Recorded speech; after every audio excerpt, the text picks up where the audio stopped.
গীতার প্রথম শ্লোক বিষাদযোগ ১ নং শ্লোক শুরু।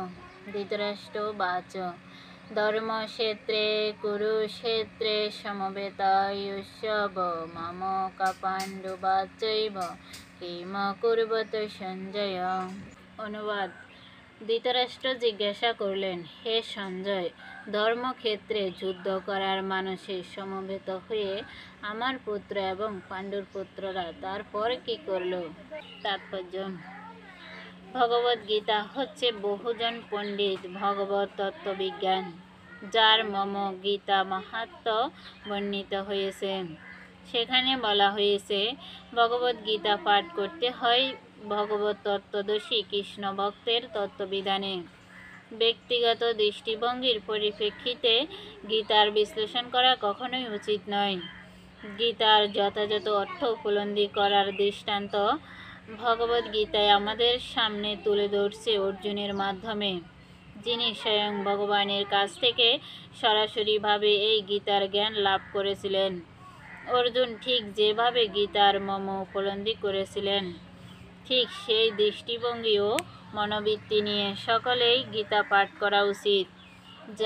তা হলেই গীতার যথাযথ মর্ম উপলব্ধি করা সম্ভব। গীতার সৌভাগ্যবশত যদি কেউ গুরু পরম্পরায় সূত্রে ভগবদ্গীতার মনগড়া ব্যাখ্যা ব্যতীত যথাযথ অর্থ উপলব্ধি করতে পারেন, তবে তিনি সমস্ত বৈদিক জ্ঞান এবং পৃথিবীর সব রকমের শাস্ত্র জ্ঞান আয়ত্ত করতে সক্ষম হন।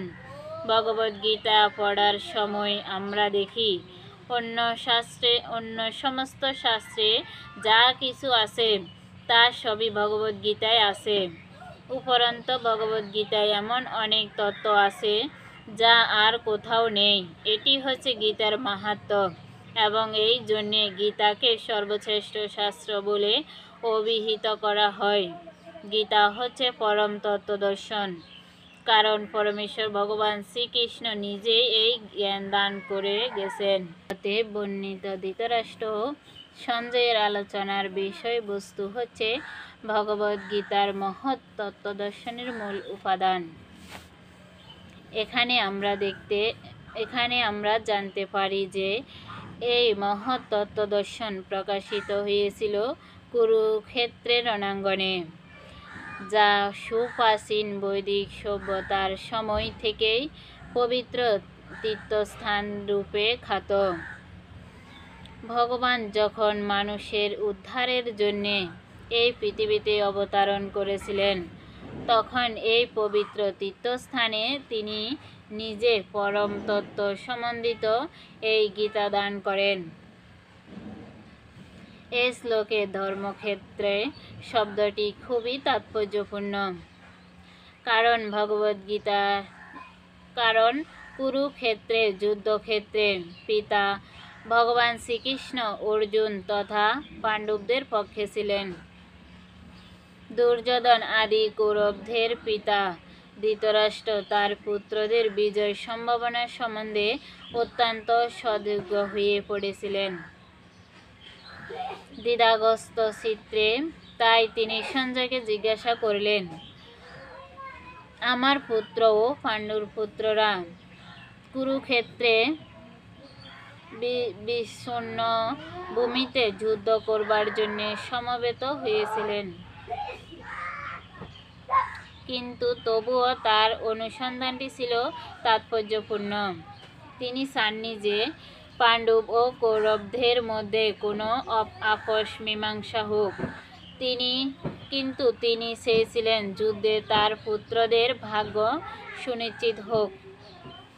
তার কারণ হচ্ছে কুরুক্ষেত্রের পুণ্যতীর্থে এই যুদ্ধের আয়োজন হয়েছিল।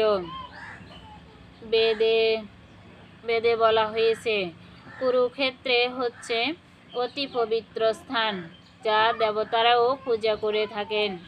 তাই ধৃতরাষ্ট্র এই যুদ্ধের ফলাফলের উপর এই পবিত্র স্থানের প্রভাব সম্বন্ধে সাকুল্য হয়ে পড়েছিলেন।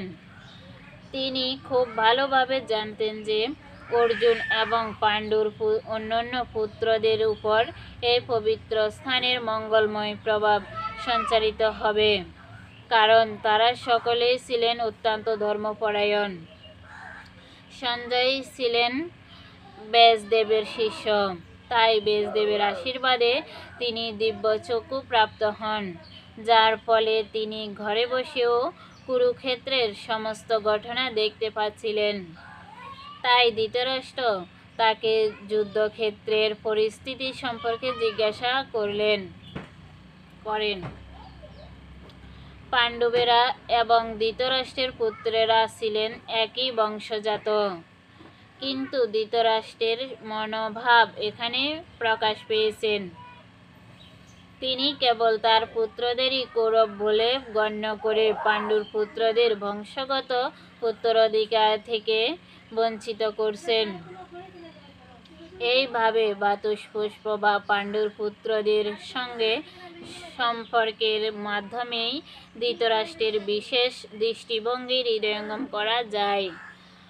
ধান খেতে যেমন আগাছাগুলি তুলে ফেলে দেওয়া হয়, তেমনি ভগবদ্গীতার সূচনা থেকে আমরা দেখতে পাচ্ছি ধর্মক্ষেত্রের কুরুক্ষেত্রের রণাঙ্গনে ধর্মের প্রবর্তক ভগবান স্বয়ং উপস্থিত থেকে ধৃতরাষ্ট্রের পাপিষ্ঠ পুত্রদের সমূলে উৎপাটিত করে ধার্মিক যুধিষ্ঠির নেতৃত্ব ধর্মপরায়ণ মহাত্মাদের পুণ্য প্রতিষ্ঠা করবার আয়োজন করেছিলেন।